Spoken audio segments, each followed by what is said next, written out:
අයිබෝවන් සුබ දවසක් වේවා සියලු දෙනාටම. මම මීට කලින් වීඩියෝ එකෙත් කතා කරා කරදහය නිෂ්පාදනය පිළිබඳ. ඒතර කරදහය කුඩා ප්‍රමාණයක් නිෂ්පාදනය කරගන්න විදිය තමයි මම ඒකේ සාකච්ඡා කරේ. ඉතින් ඒකේ විශාල ප්‍රමාණයක් නිෂ්පාදනය කරන්න සෑහෙන කාලයක් ගත වෙනවා. ඒක නිසා මේ විශාල ප්‍රමාණයක් කරදහය හදාගන්න අපිට පුළුවන් මෙන්න මේ ක්‍රමයේ භාවිතා කරන්න. ඉතින් ඒ පිළිබඳව තමයි අපි අද කතා කරන්නේ. එතකොට අපිට පුළුවන් මේ කරදහය ටික විශාල ගොඩවල් වලට ගහලා විශාල ගොඩක් ගහලා පුච්ච ගන්න පුළුවන්. ඉතින් අපි මේකෙදි මේ මුලින්ම පොල් කටු දෙකක් තුනක් වගේ හොඳට මේ වගේ පුච්ච ගන්න පොල් කටු අවුලව ගන්න. ඊට පස්සේ අපි 10 ටික අරගෙන මේ වගේ ගොඩක් හදා ගන්න ඕනේ. ඉතින් ගොඩක් කියන්නේ මේක මේ තුනී කරන්න එපා, ගොඩක් එන විදියට හදාගන්න.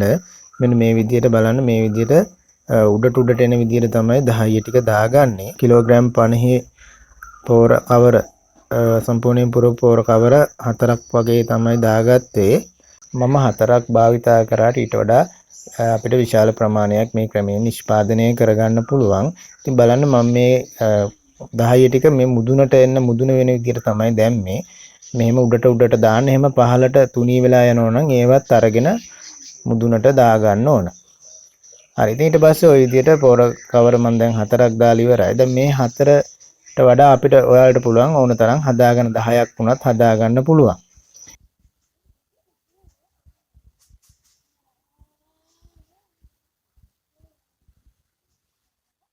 ඊට පස්සේ මේ මුදුන පොඩ්ඩක් තුනී කරගන්න මේ වලක් වගේ හදා ගන්න පොඩියට අපි මුදුනින් ඉඳන් තමයි මේ 10 වලට ගින්දර දාන්නේ මේ ක්‍රමයේදී. සමහර අය යටින් ගින්දර දානවා. යටින් ගින්දර දාන්න එපා. ඒ ක්‍රමය වැරදි.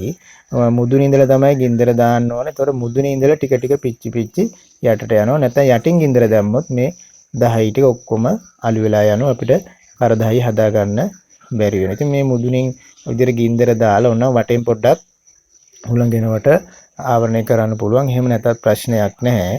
ඉතින් මෙහෙම අපිට දැන් පැය 12ක් වගේ යද්දි මේක අපි කරදහය ගන්න පුළුවන්. ඉතින් මම කවර 4කට සවස් 4ට පමණ තමයි මේකට ගින්දර දැම්මේ. ඊට පස්සේ උදේ 6 වගේ වෙද්දි සම්පූර්ණයෙන්ම කරදහය ටික පිච්චිලා ගිහිල්ලා තිබ්බා.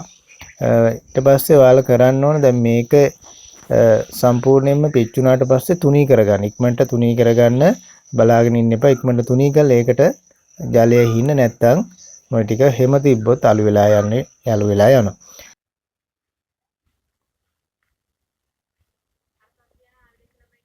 හරි. ඊට පස්සේ පැය කීපයක් යද්දි මේක ටික පිච්චි පහළට බහිනවා. ඉතින් මම ඒක වට පෙන්නන්නම්. මම පැය 3කට විතර පස්සේ ගත්තා.